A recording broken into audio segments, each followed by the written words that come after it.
All right, folks, TCI is live on location.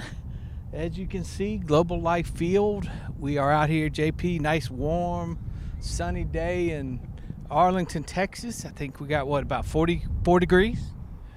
About 44 degrees. How many inches of rain last night? Tornado watches, tornado warnings. We have braved it all on the way here. Yep, JP and I hit the road yesterday morning. Stayed in Meridian, Mississippi, and then got up today and did the rest. We're excited to be out here. Clemson, of course, is typically opening home series at Doug Kingsmore. This year they're doing a little something different, so we decided we'd come out and give this great baseball team and great head coach some coverage. JP, what are you looking forward to seeing? Obviously, it's the first series of the season. Sometimes you don't really know what to expect. What are you looking forward to seeing this weekend? I'm just looking to see how these guys compete most. First and foremost, they're playing against, let's just say, better competition than they typically would on an opening weekend at home. This is not Dallas Baptist or Liberty or somebody like that. No offense to those schools. But you're playing two top 25 teams and an Ole Miss team on Sunday that will probably be ranked at some point during the season. You want to see how you compete head-to-head with those guys. And then second, of course, you want to see the pitching. Guys will be on pitch counts, obviously, but we ought to start getting an idea of some of the pitching depth on this team and if they have the kind of depth needed to make a deep run. Well, we get to see Aiden right out of the chute tomorrow morning, 12 o'clock Eastern, or no, 12 o'clock our time, 1 o'clock Eastern, right? No, 11 o'clock our time, 12 o'clock Eastern. We won't confuse y'all. So 12 o'clock, same time as the basketball game. Y'all gotta get it on special service to be able to watch this one, but we'll have everything covered for you here. We'll also obviously have the basketball game covered, but I'm interested to see, obviously had an amazing freshman season. He'll be on a pitch count tomorrow, so we won't get to see these guys go too far, but interested to see what we see year two. Yeah, you and me both. He's added a new pitch to his repertoire, a cutter. I got to see a little bit of it at a scrimmage a couple of weeks ago. It looked really good. He said it was game ready. He's going to finally debut it tomorrow. He was so good as a freshman, though, freshman All-American. One thing that'll be interesting to see is, if he's free, relaxed, or he's putting a little pressure on himself to try and be better than what he was last year because he was so good. I still think there's another step he can take. I don't even think he's hit the ceiling yet.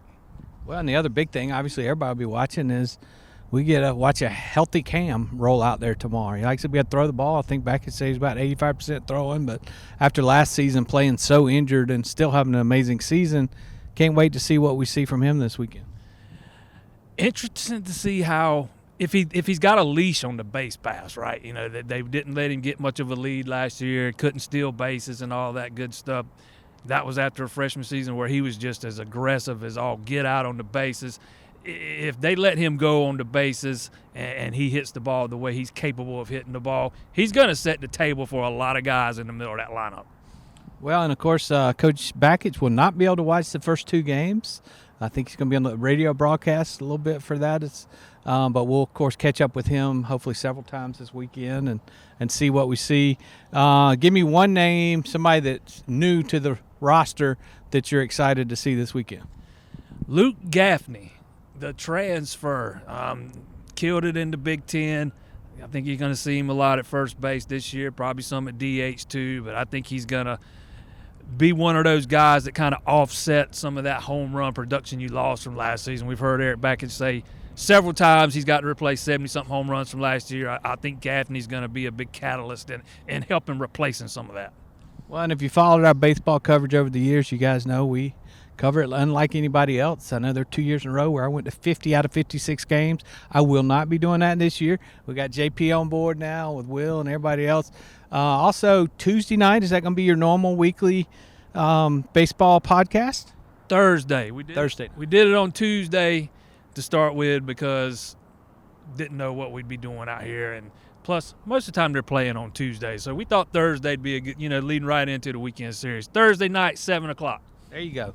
JP and Ashby watched a little bit of the one that you guys did the first right out of the chute. It's going to be something fun for you guys to watch, and we're going to cover this season. JP and I talked on the way out here. Hopefully we're driving out here to Dallas to cover the opening part of the season, and hopefully in June, when it's hopefully a hell of a lot warmer, we're driving to Omaha and covering Tigers finally getting back to Omaha.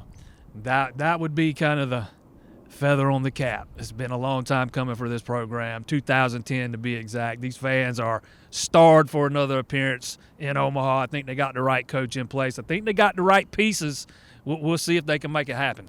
All right, folks, stay tuned to Clemson Insider all weekend long. We'll have live coverage for you guys out here from Dallas, Texas.